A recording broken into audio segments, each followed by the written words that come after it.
두 가지예요. 자녀로서 성경의 말씀에 의하면 우리의 말씀으로 우리의 가정을 세우자고 그랬잖아요. 행복한 가정으로. 그래서 성경 말씀에 어버이 주일을 맞이해서 자녀 입장에서 부모에게 어떻게 해야 될 것인가 라고 하는 겁니다. 두 가지입니다. 순종과 공경입니다. 그래서 순종과 공경, 이것이 자녀로서 부모에게 해야 될 하나님의 말씀에 대한 내용입니다. 여러분, 어버이 주일을 맞이해서요, 이미 돌아가신 부모님들도 있겠지만 아직도 살아계신 부모님들 계시잖아요. 순종과 공경 통해서 하나님으로부터 복을 누릴 수 있는 우리 성도 되시기를 주의 이름으로 축원드립니다. 그래요. 어머니만 생각하면 우리 성가대에서 어머니의 넓은 사랑 그 찬송하니까 어머니라는 단어만 들어도 제가 좀 눈물이 나는 것 같아요. 제가 우리 7남매 중에 제일 막내, 그때는 7남매, 8남매, 우리 종진이네 집은 12명까지 났었거든요. 그래서 저희 집에 제일 막둥이였는데 어머니만 생각하면 제가 눈물이 나요. 목사로서 성도들에게 효도하라고 그러면서 나는 저희 어머님이 돌아가신 지가 4년 됐는데 제가 어머니 걸음으로 걸어서 우리 집에 오셨을 때 마지막 한 말이, 제가 지금도 어머니만 생각하면 그게 마음이 너무 아픈 것 같아요. 금요일 심야기도 마치고 집에 가서 씻고 뭐하고 그러면 한 2시쯤 잠자거든요. 토요일날 새벽기도 없으니까 좀 늦게까지, 새벽기도를 누가 만들어갖고 이렇게 힘들게 하나 생각을 하면서 그래서 아침 늦게까지 7시, 8시까지 자는데 저희 어머니가 시골에서 고구마 이파리 있잖아요. 그거 일일이 다 까가지고 아들 주겠다고 집에 한 7시 반쯤에 배를 누른 거예요. 토요일 날 아침 한참 자고 있는데 배를 눌러가지고 눈 부비면서 일어나가지고 인터폰을 보니까 어머니가 보따리를 들고 계시는 거예요. 그래서 문 열어드리고 그 다음에 집에 들어와서 어머니가 소파에 앉고 기도하고 그러고 계시면서 그때 내가 어머니한테 한 말이 지금도 어떻게 씻을 수 없는 불효였던 것 같아요. 어머니 왜 왔어? 나 아침까지 늦게 자야 돼. 어제 심야기도 했잖아. 어머니 왜 오셨어? 그리고 이런 거 안 먹어. 어머니가 놓고 가셨어. 가시고 코로나가 걸려서 일주일 후에 돌아가셨어요. 마지막 한 말, 그러면서 내가 어머니 나 이런 거 안 먹어 그러면서, 그리고 아들 목사잖아. 엄마가 항상 자랑스럽게 여기는 목사잖아. 그러니까 아들 하나 하나님께 바쳤다고 생각하고 나 잊어줘. 이제 오지 마. 제가 그 말이 너무 마음이 지금도. 그리고 일주일 후에 어머니 발걸음으로 걸어온 마지막 발걸음이었는데, 그리고 성도들한테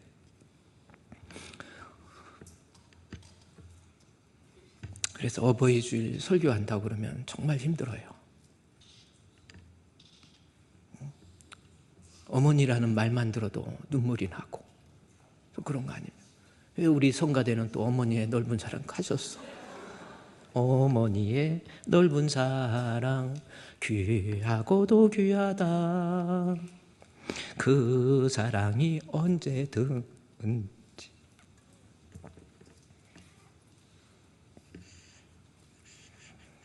그래서 어머니 이름만 들어도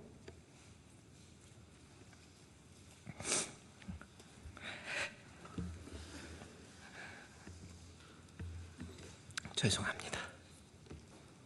군대에 있을 때도 제가 이제 훈련 받잖아요. 유격 훈련 받고 각개전투 훈련 받고 사격전 예비 훈련 막 PRI라고.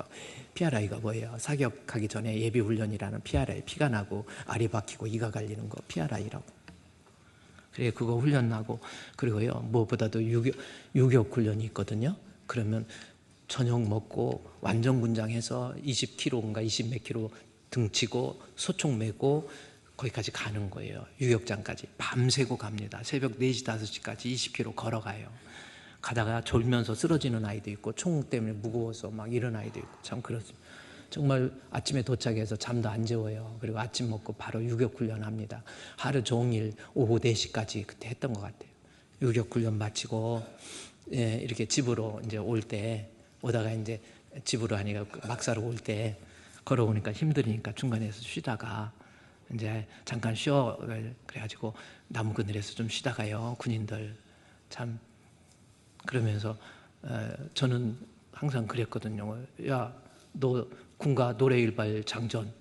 그러면 앞에 나와서 또 노래를 했어. 근데 그때 노래하다가 울었던 군가, 뭐 다른 거는 아주 씩씩하게 잘했어. 뭐 비와 땀이 절여 있는 이고지 저 능선을 쏟아지는 별빛은 어머니의 고운 눈빛.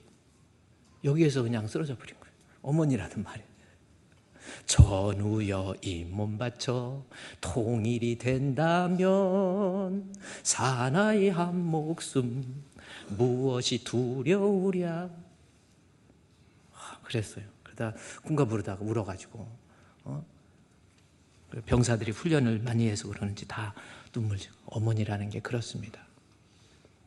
살아계실 때 그것도 기회인 것 같아요. 부모님과 좋은 관계 유지하는 우리 성도들 되시기를 주의 이름으로 축원드립니다.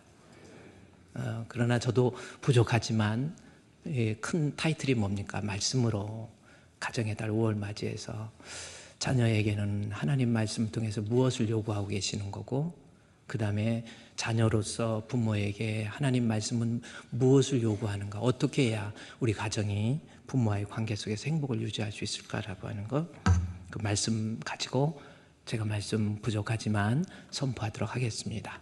오늘 말씀은 바울에 의해서 기록된 에베소서 6장 1절에서 3절까지의 짧은 구절이에요. 에베소 6장 1절에서 3절까지 말씀, 바울에 의해서 바울이 감옥에 갇혔을 때 옥중에서 기록한 책이 바로 이 에베소서입니다. 그래서 에베소서, 골로새서, 빌립보서, 골로새서 이 네 권의 책을 옥중서신이라고 그래요. 옥에서 기록한 거거든요. 그러면서 에베소서에서 말하고자 하는 핵심적인 내용은요, 교회론입니다. 골로새서는 기독론에 대해서 이야기하고, 그래서 교회론, 교회라고 하는 건물 말하는 게 아니라 우리 성도가 교회거든요. 교회라고 하는 거. 그래서 에베소서는 6장까지 기록되어 있는데 1장에서 3장까지는 교회라고 하는 것, 성도라고 하는 것은 믿음으로 말미암아 하나님 앞에 의롭게 함을 받았다. 그 은혜를 인하여 믿음으로 말미암아 구원을 얻었나니 이것이 너에게 난 것이 아니요 하나님의 선물. 그 내용이 1장에서 3장까지입니다. 그리고 4장에서 6장까지는, 그래서 1장에서 3장까지는 믿어라 라는 내용이고 4장에서 6장까지는 살아라 라는 거예요. 믿음 있는 사람이 어떻게 살아야 될 것인가 라고 하는 거, 그겁니다. 그 중에서 4장에서부터 쭉 나와요. 이런 모습으로 너희들을 살아야 되는데, 오늘 6장 가서도요, 우리 가정에서 자녀 입장에서 부모에게는 어떻게 살아야 될 것인가 라고 하는 거. 그래서 에베소 6장 1절에서 3절까지 보면은 두 가지 믿음 있는 성도들이 살아야 될 내용이 뭡니까? 1절에 순종하라 라는 거 하나 하고요, 2절에 공경하라 라고 하는 겁니다. 이것이 하나님 말씀을 통해서 특별히 자녀들아 주 안에서 라는 말씀이 있죠. In the Lord and Christus and Curious, 주 안에서 라는 겁니다. 그래서 주 안에서라고 하는 것은, 어떤 사람은 주 안에 있는 것은 순종하고 주 안에서 말하는 거 아니면 순종 안 해도 된다, 이런 식으로 저도 어렸을 때 설교를 좀 들었던 것 같아요. 근데 그 뜻 아니지요? 그래요. 그럼 뭐 예를 들어서 부모님이 야 술 사와, 담배 사와, 그건 주 안에서 하는 거 아니니까 안 하고, 다른 거 교회 열심히 다녀라, 그건 주 안에서 하는 거니까 하고, 이런 단선적 해석은 피해야 될 본문입니다. 여기서 주 안이라고 하는 것은 뭐예요? 윤리적인 도덕적인 의무에서 말하는 것이 아니라는 겁니다. 너 예수 믿지? 너 믿음 있는 사람에게 믿음이 있다면, 그래서 종교적인 의무에서 말하는 것이 아니고 믿음이 있다고 한다면 너 주 안에서 순종하라, 그 말씀이에요. 여러분 예수님 믿습니까? 한번 생각해 보세요. 종종 점검해 봐야 돼요. 예수 믿는다라고 하는 것은 뭡니까? 나 말로만 관념론적으로 나 예수 믿어 이것이 아니죠. 예배소 4장 22절에서 예배소 4장 22절에서 24절까지 말씀해 보면요. 믿음이라고 너희는 예배소 2장 8절에서 너희는 그리고 4장 22절에서 너희가 누구예요? 예수 믿는 주 안에 있는 자 너희는 그랬죠. 너희는 유혹의 욕심을 따라 썩어져가는 구습을 따르는 옛사람 벗어버리고 오직 심령이 새롭게 되어 라는 겁니다. 여기서 번역이 조금 매끄럽지는 못해요. 심령이라는 게 성령으로 새롭게 되라는 뜻입니다. 제가 주 안에 있다라는 건 뭐예요? 옛사람 벗어버리고 성령에 의해서 24절에 새 사람 되는 거. 이게 주 안에 있는 사람이에요. 그러니까 여러분 한번 생각해 보세요. 옛사람 벗어버려서 아직도 욕심, 자기중심, 자기 생각 뭐 이런 그러한 모습들 그거 벗어버리라는 겁니다. 그리고 성령 충만함으로 새 사람 입으라는 거예요. 그러면 옛것은 버리잖아요. 나 이제 주님의 새 생명 얻은 몸 옛것은 변하고 새 사람이로다. 그 생명 내 마음에 강같이 흐르고 할렐루야 그 사랑 내게서 해같이 빛난다. 영생을 맛보며 주 안에 살리라. 오늘도 내일도 주 함께 살리라. 이게 새롭게 된 다시 말해서 주 안에 있는 다시 말해서 엔 크리스투스 엔 큐리오스 주 안에 있는 믿음 있는 자 6장 1절 다시 보세요. 믿음 있는 자라고 한다면 그것 뜻입니다. 윤리적이고 도덕적으로 너 착하게 살아야 돼. 부모한테 잘해야 돼. 그것이 아니고 너 신앙이 있다고 한다면 너 예수 믿는다고 한다면 in the Lord 주 안에 있는 너라고 한다면 부모한테 순종하고 공경하라라고 하는 겁니다. 그러면 순종하고 공경하면 어떻게 돼요? 3절에 이로써 내가 두 가지죠. 잘 되고 땅에서 장수하리라. 그러면 땅에 잘 되고 땅에서 잘 된다는 게 뭐예요? 내가 부모에게 순종하면 잘 된대요. 그리고 땅에서도 장수한대요. 또 이렇게 해석을 하면 우리말의 한계성을 그대로 드러내는 말이에요. 저기서 잘 된다. 우리말로 번역은 잘 됐는데 저 뜻이 그런 잘 된다, 형통하다. 부모에게 순종하고 공경하면 네가 잘 되고 땅에서 장수한다. 잘 된다는 거예요. 그리고 어떤 사람도 그러죠. 목사님 나도 나름대로 부모님에게 한다고 했는데 왜 저 사람은 막 부모 힘들게 하고 막 이랬는데 저 사람은 나보다 더 잘 되고 잘 살고 왜 더 오래 살고 부모를 그렇게 괴롭혔는데 지금까지 살아있대. 근데 내가 아는 사람은 부모에게 그렇게 효도했는데 빨리 죽던데요. 근데 여러분 성경에 나와 있는 단어 있잖아요. 단어적 유희, 워드 플레이라고 하는 겁니다. 해석에 있어서 예를 들어서 지난번에 그래요. 잠언 22장 4절에 나와 있는 말씀 제가 설교했거든요. 여호와를 경외함의 보응은 뭐라고 그랬어요? 재물과 영광과 생명이니라. 그걸 우리 권사님이 질문하시더라고요. 목사님 하나님 경외하면 물질적으로도 괜찮게 산다면서요. 보응이 재물이라며 그리고 영광이라며 생명이라며. 근데 하나님 나름대로 열심히 믿는 사람 안 믿는 사람 그냥 그 사람 나보다 더 잘 살아요. 이게 어떻게 됩니까? 그러더라고요. 그래서 제가 고민을 하루를 했어요. 저거 어떻게 해석할까라는 겁니다. 재물과 영광과 생명. 그래서 기복과 팔복의 차이를 이해하지 못해요. 기복은 뭡니까? 기복 종교 있잖아요. 기복 종교의 기복의 특징은 주어가 나예요. 나 잘 먹고 나 잘 살고 나 돈 많고 나 행복하고 나 높은 자리에 올라 주어가 납니다. 그런데 팔복은 뭡니까? 하나님 말하는 팔복은 뭐예요? 주어가 하나님이에요. 그래서 잠언 22장 4절에 나와 있는 말씀도요. 성경을 해석할 때 여호와를 경외했다. 근데 내가 재물이 없다. 이거는 나 중심의 주어가 나니까 내가 좀 결핍이 있으면 그것 때문에 나는 하나님 앞에 복을 못 받았다. 아니에요. 가지고 있는 재물도 하나님 영광을 위해서 쓰는 거예요. 나가 중심이면 어떤 일 했다고 막 영광스럽게 됐다고 막 잘 됐다고 내가 누리고 다니죠. 내가 장관 됐다고, 대통령 됐다고, 국회의원 됐다고, 시의회 의원 됐다고, 이제 내가 폼 잡고 다니고, 이런 거 아니에요. 시장 됐다고 폼 잡고, 광명시장에 가면 물건도 싸고 그렇더라고. 근데 진짜 하나님이 말하는 복은 뭐예요? 영광을 우리 주님께 돌리는 거지요. 내가 주어가 아니에요. 하나님께 영광. 생명도요. 내가 육신적인 영생입니다. 그래서 성경에 나와 있는 단어 하나하나를 해석할 때 성경에서 말하고 하는 그 역사적인 성경 해석학적 원리에 의해서 해석을 하라, 그 말씀이죠. 그러면 우리 부모님과의 관계 속에서 다시 예배서 6장 1절에서 3절까지 말씀 한 장짜리 보면요, 믿음이 있다고 한다면 주 안에서 도덕적인 의무가 아니고 정말 신앙이 있으면 너 부모에게 순종하고 부모님에게 공경해. 그래야 네가 땅에서 잘 돼. 그리고 장수해. 그 뜻이 제대로 해석해야 돼요. 잘 된다라는 것이 뭐냐면 헬라어로 보면요, 잘 된다라고 할 때 유라는 말이 잘, 굿, 좋다, 토부, 그러니까 유라는 뜻입니다. 유. 그다음에 이 게네타이라고 하는 거예요. 이것은 영어로 보면 become, 되다라고 하는 겁니다. 그런데 그러니까 잘 돼. 우리말로 그래서 잘 되고를 이렇게 잘 된다 이렇게 번역해. 그러니까 부모와 순종과 공경이 있을 때 내가 하는 일마다 잘 된다 이렇게 생각을 해버려요. 주어를 자신으로 생각하죠.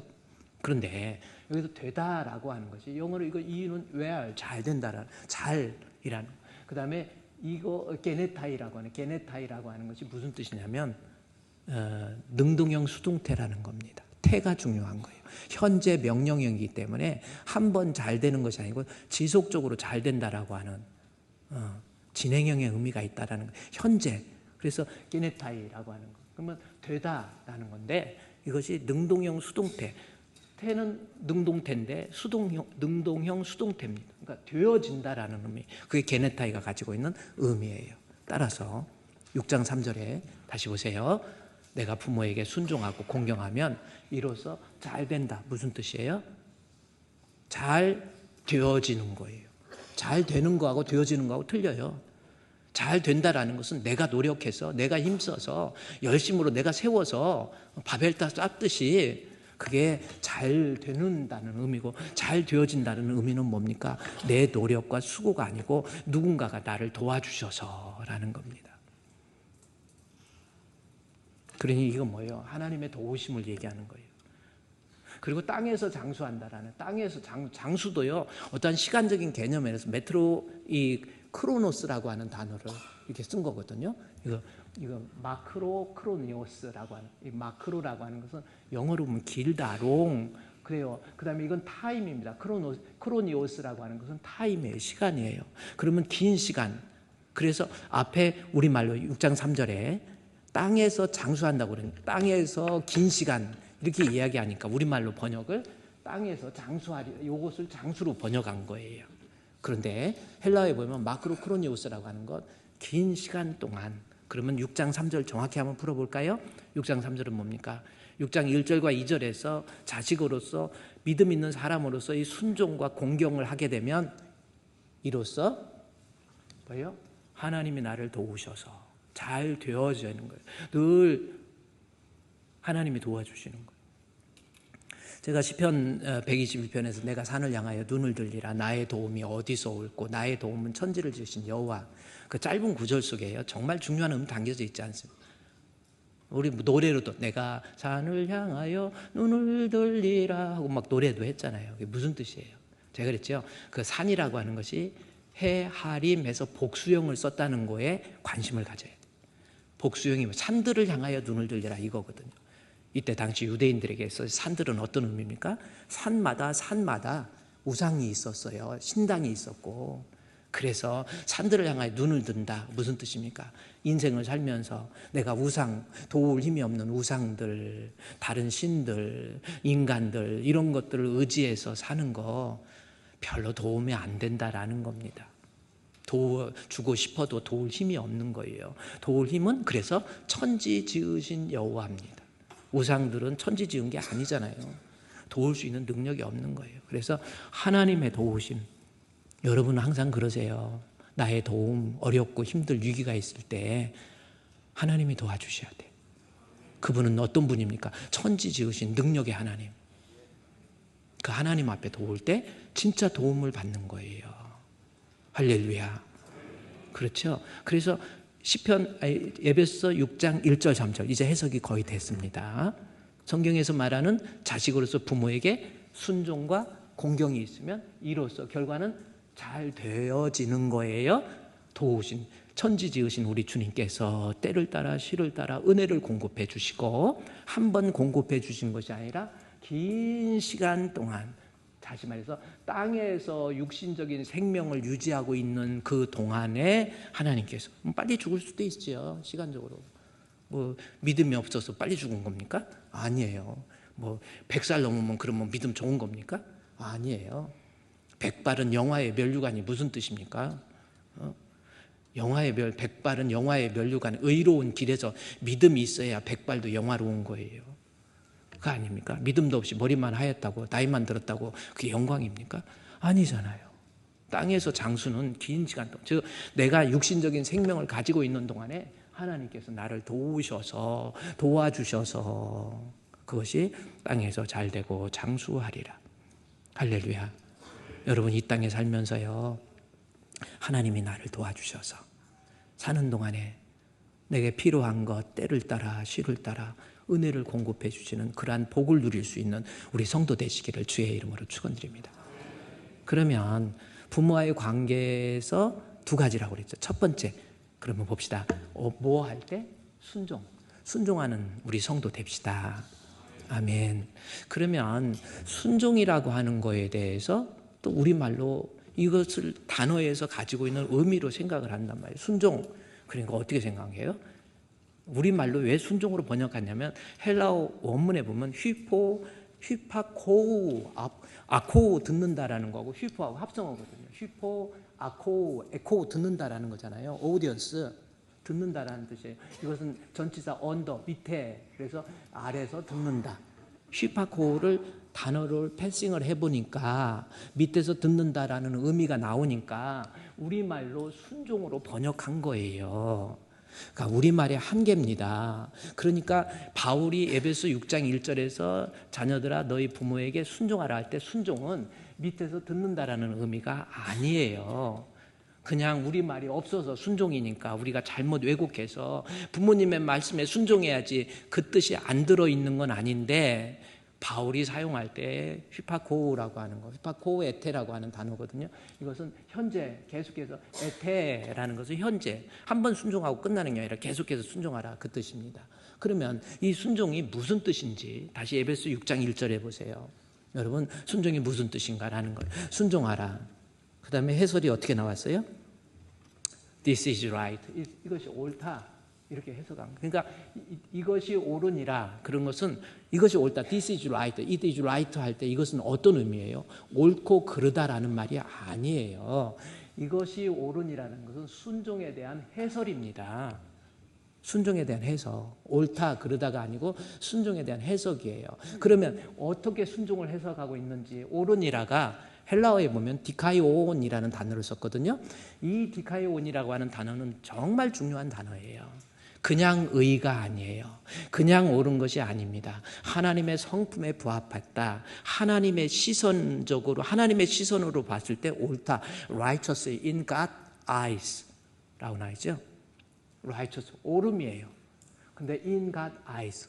그러면 하나님의 눈으로 볼 때 옳다 이렇게 생각하는데, 그러면 하나님의 눈으로 볼 때 옳다라는 의미를 구약적인 이해가 없으면 하나님이 볼 때 옳다 그르다 이렇게 판단하는데 이 뜻이 아니에요. 이것은 토부라고 하는 구약에서 하나님께서 죄가 들어오기 전에 세상을 창조하시고 보기에 좋았느니라, 보기에 좋았다. 또 뭐예요? 인간 창조에서는 보기에 심히 좋았다 라고 하는, 죄가 들어오기 이전의 인간의 모습, 그거예요. 하나님과 인간의 죄가 들어오기 전에 좋은 관계. 그래서 6장 1절 이제 봅시다. 무슨 뜻이에요? 이것이 옳다. 순종은 뭐예요? 죄가 들어오기 이전에 하나님과 우리의 관계에 좋은 관계를 표시하는 단어가 순종이에요. 생각해 보세요. 인간에게 죄가 들어오기 전에 하나님은 인간을 사랑하시고 인간은 하나님께 순종하고, 사랑과 순종이라는 덕목을 단순하게 사랑, 순종이라고 하는 단선적 해석이 아니에요. 그것은 좋은 관계를 표시하는, 하나님 입장에서 인간과 좋은 관계, 인간의 입장에서 하나님과, 그래서 위에 있는 하나님은 사랑하고 밑에 있는 인간은 하나님께 순종하고, 위에 있는 부모님은 그래서 부모들아 너희 자녀를 사랑하고 자녀들아 부모에게 순종하라, 똑같은 거예요. 사랑과 순종에 대한 단선적인 의미가 아니고, 하나님 위에 있는 부모는 자식 사랑하고, 죄가 들어오기 전에 정상적인 좋은 관계, 자식은 부모에게 순종하고, 남편 보세요. 남편들아 아내를 사랑하고, 아내들아 남편에게 순종하고. 이것은, 그래서 어떤 사람은 남편에게 순종하라고 그랬잖아, 빨리 물 갖고 와, 왜 안 들어? 이래고요. 뭐 하고, 그래, 그럼 당신이 갖다 먹어. 당신은 손 없어. 그러면 목사님 설교도 못 들었어. 순종하라고 그랬지. 그래가지고 가정에다 설교 듣고 실족했다는 그런 가정도 있어. 그러니까 이거 뭐냐면 성경, 아까 제가 워드 플레이라고 하는 언어적 유의 해석, 이거에 대해서 지나치게 알레고리칼 인터프리테이션이 돼서도 안 되지만, 성경에 대한 이러한 해석에 있어서, 그래서 자녀들아 너희 부모에게 주 안에 순종하라, 이것은 죄가 들어오기 이전에 창조 질서 속에서 부모와 좋은 관계 유지하라, 이것이 순종입니다. 그러면 여러분 생각해요. 그러면 우리가 잘 되고 하나님의 도움을 받고 이 땅에 살면서 하나님이 주신 복을 누리는 그러한 사람이 된다, 이로써. 그러면 어떻게 해야 돼요? 첫 번째 순종입니다. 순종은 뭐예요? 다른 생각을 지우세요. 아버지와 나, 어머니와 나와의 관계, 좋은 관계를, 죄가 들어오기 전에, 욕심이 들어오기 전에, 내 생각이 내 자리를 잡기 이전에, 죄가 오기 전에 좋은 관계를 유지하고 있는지 이걸 점검하고요, 부모님과 좋은 관계 유지할 수 있는 우리 성도 되시기를 주의 이름으로 축원드립니다. 나이가 몇 갠데 아직도 원망하고 불평하고 짜증내고, 아버지가 나한테 해준 게 뭐 있냐 뭐 하고, 우리 아버지는 오빠 가리키나고 나는 가리키지도 않았어요. 목사님 지난번에도 얘기했지만 아버지가 나한테 물려준 것은 혈압하고 당뇨밖에 없어요. 막 이런. 원망하기 시작하면 끝이 없어요. 왜 그렇게 원망합니까? 그리고 아버지는요, 나 학비 안 줘가지고 학교 갈 때 학비를 안 줬대. 그래가지고 학교에서 쫓겨나갔고, 그때는 육성회비라는 게 있었는데, 육성회비 논 학생들 일어나 해갖고 집에 쫓겨보내서 집에서 돈 갖고 라고. 그래가지고 나는 아버지가 돈 안 주고요, 학비도 제대로 안 줘가지고 얼마나 고생했는지 지금도 아버지 생각하면 억울한 것밖에 없어요. 주여 믿습니다. 아니 거기 왜 주여 믿습니다. 그때는 나무함이 다불로 끝나세요. 어느 부모든. 여러분, Son of Age, Son of Land라는 그런 책이 있잖아요. Son of Age. 그러니까 그 시대, 그러니까 Son of Land, 그 시대의 그 땅에서의 그 사람. 제가 지금 북한에서 태어나면 나 자신도 달라진 그 사람이 되는 거예요. 또 그 시대, Son of Age, 그 시대에, 예를 들어서 중국 제나라에서 태어난 그 시대가 되면 그래요. 광개토 대왕 때 내가 태어났다. 광개토 대왕이 4세기 후반이잖아요. 390년 거기 막 천하를 통해 막 여진족, 말갈족, 그다음에 돌궐족, 그다음에 남 그쪽에 북연 있잖아요. 북연 그 지역까지. 그리고 남쪽으로는 백제, 신라. 근데 백제가 제일 잘 살았어요. 사실은 땅이 있어가지고, 농사지을 땅이 있어가지고. 그래서 백제가 고구려를 늘 괴롭히고 있고 막 그래요. 그때 광개토 대왕이 백제도 통일하고, 그야말로 엄청난 중국에 산성 있는 데까지 통일해가지고 여진족, 말갈족 다 할 것 없이. 저보고 어떤 사람이 여진족 닮았다고 그러더라고요. 그래서 좀 기분은 나쁘지만 하여튼 우리는 다 여진족, 말갈족 다 비슷해요. 근데 그때 제가 태어났으면 저는 또 다른 사람이 되는 거예요. 아버지 어머니 원망하지 마세요. 그 시대에 그분입니다. 우리나라에 6.25 있었죠. 일제 식민지 있었죠. 얼마나 그렇잖아요. 참 우리나라 참 암울했던 그런 시대가 얼마나 많습니까? 한일합방 됐죠. 1910년도 한일합방 되고, 그래서 한일합방 된 다음에 1945년 해방돼가지고 좋은 애 했더니 1950년 5년 만에 또 6.25 전쟁이 나가지고 1950년 53년 3년 1개월 이틀 6월 27일 휴전협정 돼가지고, 그러니 아무것도 먹을 것도 없고 이런 상황 속에서 그래 학비 못 줄 수도 있지 않았겠습니까? 그것 때문에 지금까지 원망해야 되겠습니까? 못 줄 수도 있죠. 못 먹고 못 쓰고 하는 시절에 어떻게 하겠어요? 새끼들 다 살아야 되고.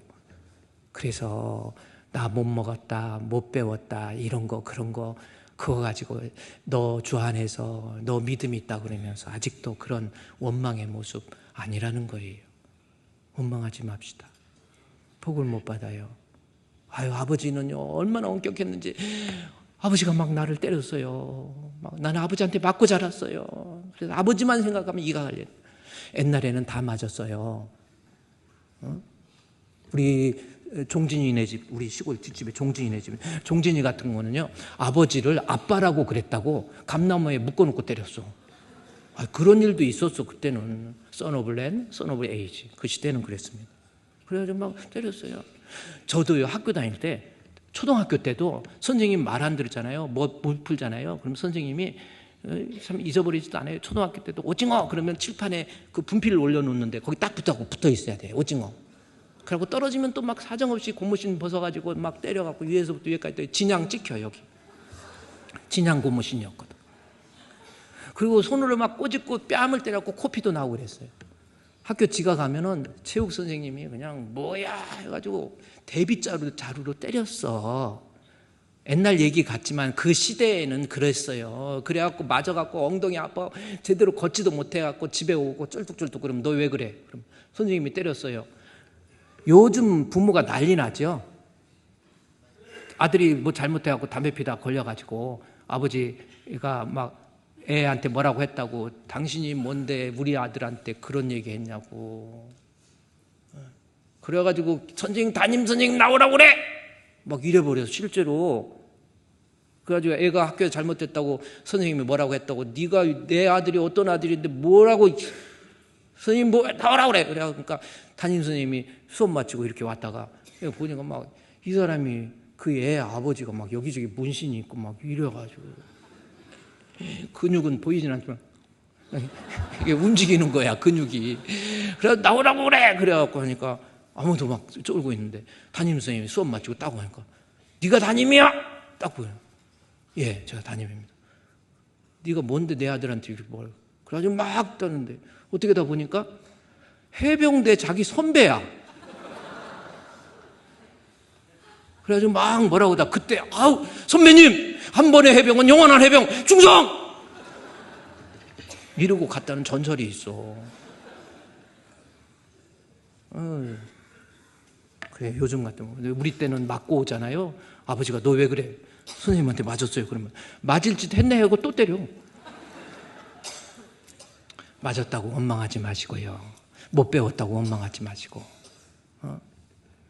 육성입에 가져왔다고 쫓겨났다고 원망하지 마시고요. 내 욕심, 내 생각 다 내려놓고 너희가 진짜 믿음이 있다고 한다면 주 안에서 좋은 관계 유지하세요. 제가요, 참 원망, 아브라함 있잖아요.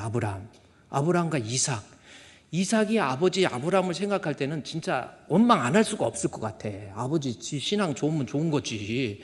해도 너무했어. 창세기 22장 1절부터 쭉 보면요. 어떤 일이 있냐면 하나님께서 늘 이삭을 늦게 얻으니까 너무 이뻐가지고 막 데리고 다니면서 농사도 짓고 사모에 뭐 했겠죠. 그러다가 하나님이 안 되겠다.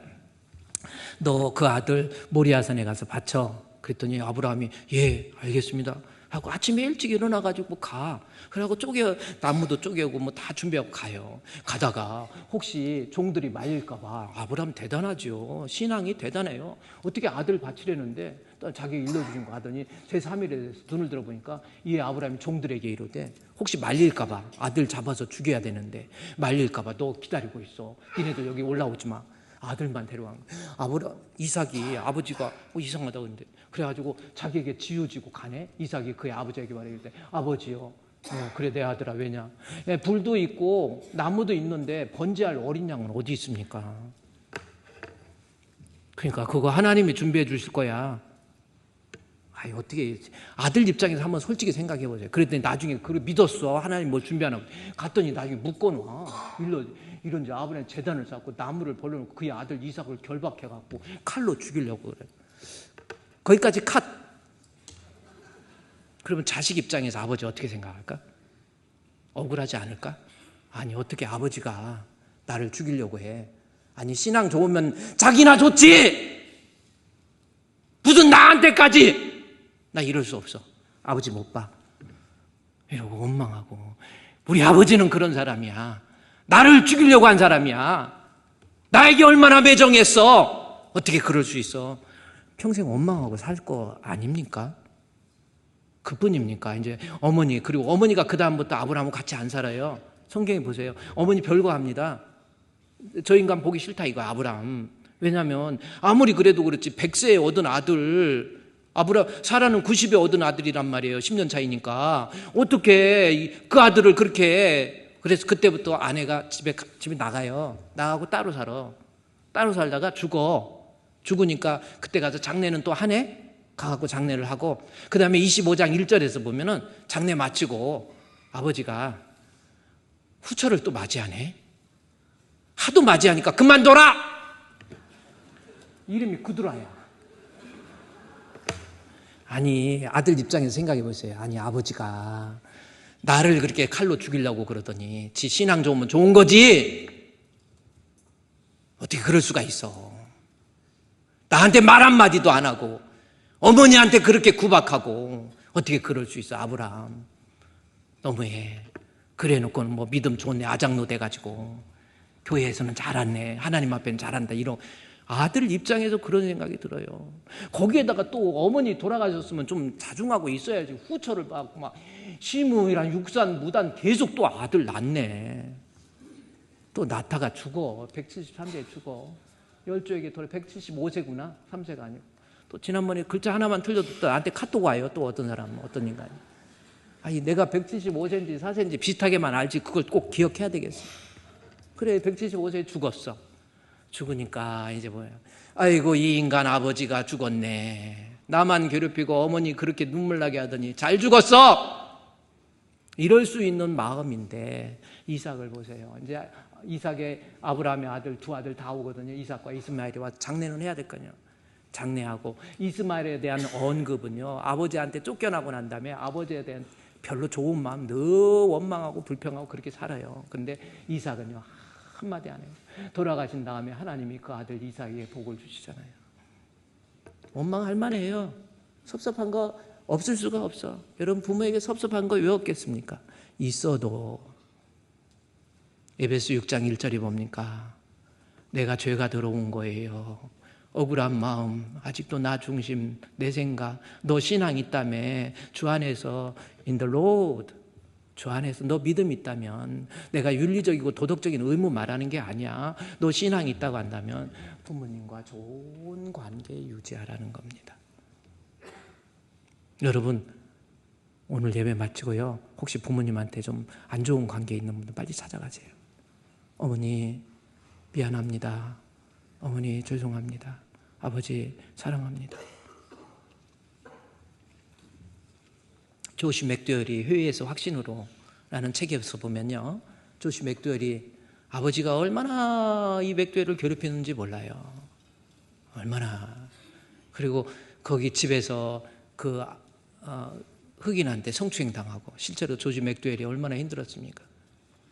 그래가지고 기독교에 대해서 증오해요. 아버지가 교회 가서는 또 잘해. 그 유선적인 모습이 너무 나타나는 거예요. 그래서 아버지, 그래서 내가 19살이 되어서 성인이 된다며 내가 총을 가지고 있으면 아버지 총으로 쏴 죽일 거야. 그것이 조지 맥도웰한테 소원이었거든요. 그런데 그가 캠퍼스에서 전도하는 아이들을 보고 저런 미친 것들 예수가 어디 있다고 그러다가 성경을 읽다가 예수가 진리야. 예수가 진리야. 이거 깨닫고 난 다음에 증오했던 아버지를 향해서 달려가잖아요. 그 책을 보세요. 회의에서 확신으로라는 책입니다. 달려가갖고 아버지! 아버지! 누워 계신 아버지를 보니까 사다리가 돼버린 거예요. 살 다 빠지고 몸 다 빠지고 자식이 오니까 증오했던 내 아들이 왔구나. 그래 아버지 신앙이 들어가니까 미안합니다. 죄송합니다. 아버지 사랑합니다. 그 다음에 아버지가 그래 네가 믿는 예수가 그런 예수구나. 그걸 알고 그때부터 막 힘의 기력이 또 생겨. 이 아버지가 꼭 죽을다고 해서 바로 죽는 거 아니요. 그래가지고 일어나가지고 노인정 가가지고 전도하다가 제가 정확한 한 2년인가 3년인가 살다가 만나는 사람마다 예수 믿으세요. 예수 믿으세요. 우리 아들이 믿는 예수 믿으세요. 예수 믿으세요. 그리고 예수 믿고 그리고 천국 갔던 그 사연이 있지 않습니까? 내가 주 안에서 뭡니까? In the Lord, 내 안에 예수가 계시는 진짜 믿음이 있다고 한다면 부모님과의 죄가 들어오는 전에 좋은 관계, 아버지 사랑하고 아버지 존경하고 아버지 순종하는 그러한 관계 유지할 수 있는 저와 여러분이 되시기를 주의 이름으로 축원드립니다. 아브라함뿐만이 아니고 이삭뿐만이 아니에요. 나중에 다윗 같은 경우 보면요, 시편에서 보면은 시편이라고 하는 것이 우리의 현장의 삶, 프락시스의 삶 속에서 하나님의 말씀을 어떻게 육화되는 성도의 삶이 있는지 이것을 설명하는 책이 시편이잖아요. 예수님께서도 시편을 가장 많이 인용하시고 이사야서를 가장 많이 인용하셨어요. 그래서 구약 성경 읽을 때 여러분 제가 볼 때는요, 시편 학교 다닐 때는 이 시편 도대체 정리가 안 돼. 이거는 시편은 다른 역사서나 이런 스토리가 있기 때문에 이거는 그래서 누가 이게 시편을 만들었나 했는데 시간이 갈수록요, 성도의 하나님께서 주시는 말씀이 내 삶에서 어떻게 이것이 구현되는가라고 하는 것이 시편 속에서 잘 나와 있어요. 시편 27편 10절 말씀에 보면요, 다윗이 어떤 고백을 하냐면 아버지가 나 버렸대. 그래서 아버지, 내 부모는 나를 버렸어요. 이게 다윗의 고백이거든요. 그래서 나는 이 말씀을 보면서 그래, 그러면 아버지가 버렸나 생각을 해요. 그랬더니 보니까 다윗이 아버지 이새의 아들 다윗이잖아요. 이새가 아들들이 많이 있어가지고 사무엘을 통해서 기름 부어서 왕으로 세운다고 그러니까 첫째 때 아비나답, 엘리압, 잠마 막 나와가지고 내가 왕 돼야 돼 해갖고 쫓았는데 다 지나가다 아니야. 아버지가 뭐라 그래요? 사무엘이 와, 야, 또 다른 아들 없느냐? 그랬더니 아버지가 뭐라고 그럽니까? 이새가 이제 없어요. 우리 집 아닌 게벼 가세요. 이랬다가 그래도 없냐? 그랬더니 있긴 있는데 별로 쓸모없는 하찮은 거 가서 지금 목동하고 있는데, 아버지가 생각할 때도 버려버린 거야. 다윗 입장에서 생각해 보세요. 형들은 다 군대 가고, 군대가 그때는 좋은 겁니다. 군대가 우리나라에서 제일 좋은 대학 군대 가서 많은 거 배우고 오잖아요. 그래서 군대가 좋은 대학인데 군대도 안 보내고 가서 목동 양똥 치우고 짐승 똥 치우는 거 그런 것만 시킨 거예요. 그리고 사무엘이 그래 걔 데려와라 그랬더니 얼굴이 붓고 이거 목동하느라고 깨재재한 거 볼품 하나도 없었던 거예요. 그랬더니 이거 아닌 게 하나님은 사람은 외모를 보거니와 나 여호와는 중심을 보노니라. 하나님께서 이 사무엘을 통해서 기름 부어 세울 때 세상에 그 아버지는 본체만체했어. 성경에 보세요. 아버지는 자기 아들 기름 부어 세워도 택도 없어. 별로 관심도 없고요. 이게 아닌 게벼. 아버지는 버렸어요. 그래도 다윗의 일대기 보세요. 언제 아버지 원망을 했습니까? 언제 아버지에 대해서 섭섭한 마음 가졌습니까? 설사 아버지는 나를 버렸다 한지라도 내가 아버지를 통해서 하나님을 이어받고 생명을 이어받았지. 시편 27편 4절 10절 말씀해 보니까 아버지는 어머니는 나를 버렸으나 여호와는 나를 영접하셨다. 여러분, 무엇 때문에 원망하고 무엇 때문에 부모 지금 찾아보지도 않고요 그러고 있습니까? 땅에서 하나님이 도우시는 복이 없어요. 모든 거 다 내려놓고 달려가서 어머니 감사하세요. 에베소 6장 1절부터 다시 보면 거기에 나와 있잖아요.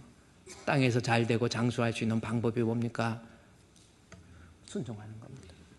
또 하나, 공경하는 거예요. 공경은요, 어떻게 하는 거예요? 무겁게 여긴다라는 겁니다. 티미오라고 하는 단어인데 히브리어에서 보면은 헤비, 그러니까 매우 무겁다, 카베드라고 하는 거예요. 그러니까 부모 공경은 뭐예요? 부모님에 대해서 무겁게 경히 여기지 말고 무겁게 여긴다라. 이것이 잠언 23장 거기 나와 있죠. 내 부모를 경히 여기지 말고 잠언 23장 22절에 나와 있는 거예요. 보세요. 여기 너 나오면 경히 여기지 말고 이거 나와. 이게 공경이에요. 그럼 경히 여기지 말고 어떻게 하라고 그랬어요? 내 부모를 즐겁게 하고 너 낳은 어미를 기쁘게 해야 돼. 이게 공경입니다. 그러니까 내 부모를 즐겁게 기쁘게 행복하게, 내 부모를 즐겁고 기쁘게 행복하게 하는 것이 공경하는 거예요. 그럼 어떻게 하는 것이 즐겁게 하고 행복하게 하는 건가? 첫 번째 23절 24절 진리를 사되 의인 아비는 즐거워하고 훈계 지혜 명철 지혜 지식 자식 뭐 이런 거 나오죠.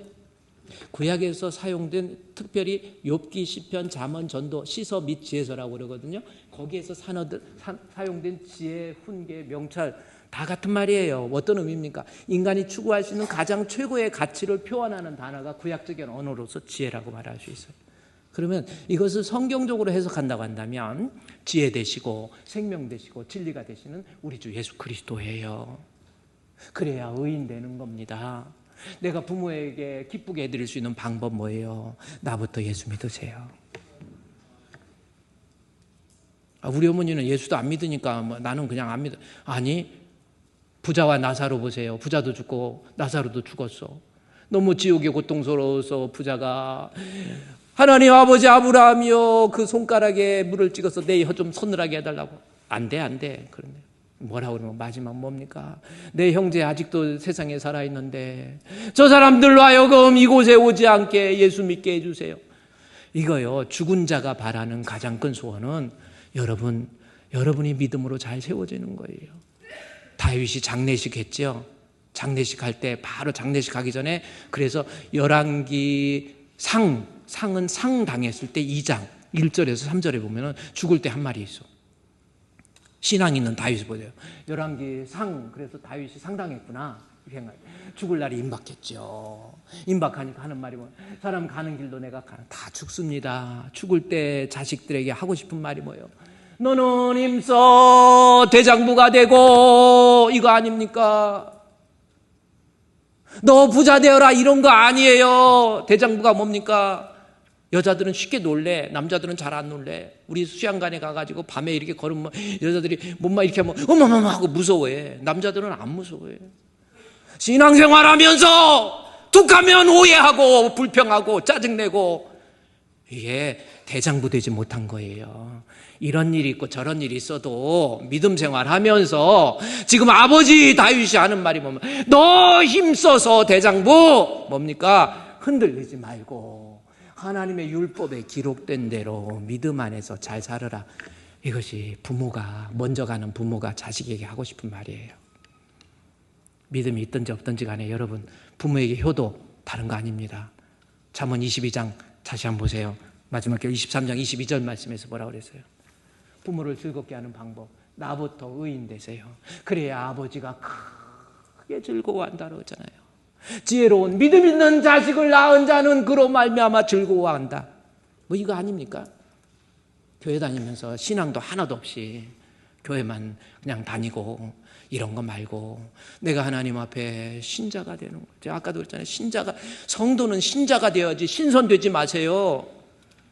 그냥 수염 기른 신선처럼 엄마 내가 장로야 나 목사야 하고 품잡고 예배 시간에 계속 웃기네 하고 졸고 하고 안녕하세요 반갑 그런 신선되지 마시고 신자 되세요. 신자 되기 원합니다. 진심으로 신자 되기 원합니다. 진심으로. 이게 부모 효도의 첫 번째입니다. 또 하나만 더 봅시다. 거기 보면 잠언 23장 22절 말씀에 뭐예요? 즐겁게 하고 부모 나부터 예수 믿고 그 다음에 내 부모를 즐겁게 한다라고 하는 것이 육신적으로 영적으로 행복하게 만들어라는 거예요.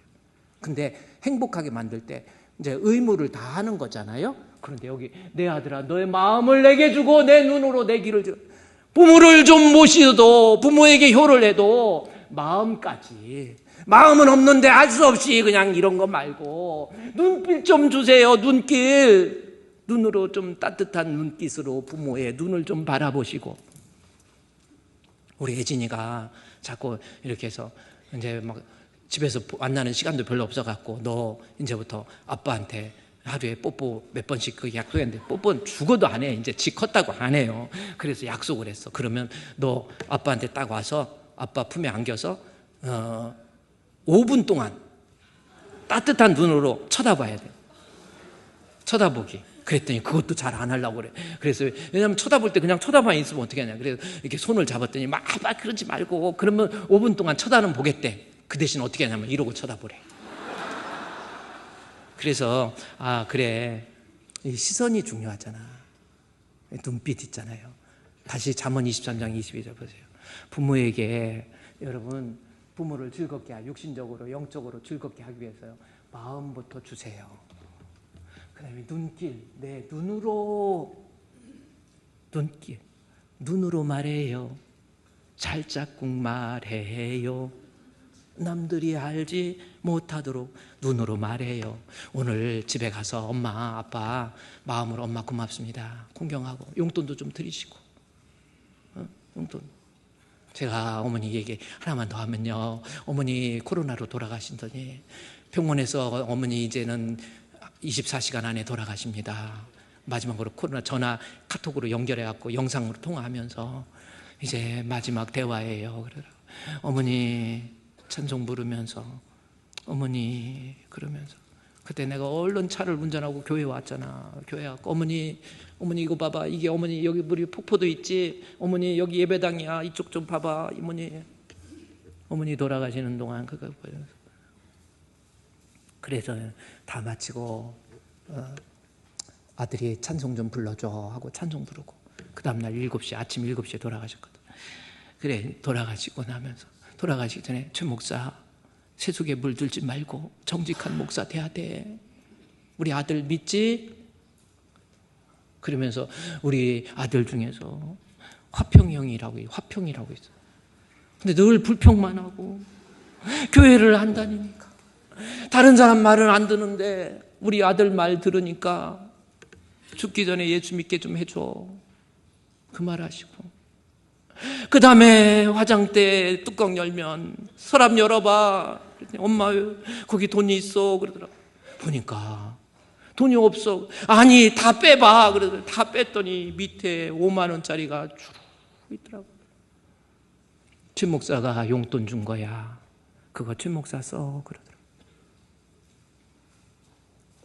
그런데 지난 금요일 날 우리 장로님 한 분이 저하고 얘기하면서, 목사님, 어머니가 저를 보더니 갑자기 내가 죽을 날이 얼마 안 남았다고 그러면서 아들한테 용돈을 주더래요. 그래서 얼마 줬어? 내가 물어봤. 어머니가 2천만 원을 준 거예요. 돈 얘기하니까 눈이 팍 꺼져. 빛이 나, 빛이. 부모님 용돈도 좀 드리세요. 그리고 나중에 부모님 모실 일 있으면 우리 주분교회 성도들이 모십시다. 양로원에 가기 싫어가지고, 목사님 우리 아들이 나 양로원 보냈어요. 나는 괜찮고 남편이 조금 이상한데 같이 보내버렸어. 남편은 3층 나는 2층이에요 얼굴 보고 싶어도 남편도 못 봐요. 나 좀 꺼내주세요. 여러분 금방이잖아요. 어떡할 거예요? 돈 미리 자식한테 주지 말고 나 함께 있을 수 있는 자식한테 준다 생각하고 절대 돈 먼저 주지 마세요. 줄 돈 있으면 나한테 갖고 와. 공경입니다. 한 번만 예배에서 그 본문 보시고 한번 생각해 보세요. 우리 하나님 앞에 어떻게 하죠? 딱 2가지예요. 순종하고 공경하면 잘 되고 장수합니다. 이것은 땅에서의 문제가 아니고 잘 되어져. 하나님이 복을 주셔서 잘 되어져요. 섭섭한 거 다 없애지고요. 죄가 들어오기 전에 엄마 나한테 생명 줬고 아빠 고맙습니다. 그 마음이에요. 공경은 뭡니까? 육신적으로 영적으로 잘 모시세요. 영화도 같이 좀 보시고 맛있는 식사도 하시고. 그 옛날에 괴물이라는 영화 있었거든요. 저희 아버지 살아계실 때 아버지 우리 영화 봐요 해갖고 같이 점심 먹고 영화 봤더니 영화를 보면서 처음부터 끝까지 계속 주무시더라고. 그래서 저희 아내랑 웃으면서 나중에 아버지 영화 재밌었어 그랬더니 야 진짜 재밌더라 그러시더라.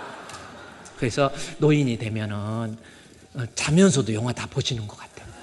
아유 노인이 뭘 그러고 안 하고 맞이하고 노인도 돈 쓸 때 있어요. 용돈도 드리고 그냥 영화도 보여드리고 그 자리에서 일어나서 우리 하나님 앞에 부모님한테 효를 다할 수 있는 땅에서 잘 되고 강건하게 되는 역사 임하기를 주의 이름으로 축원드립니다.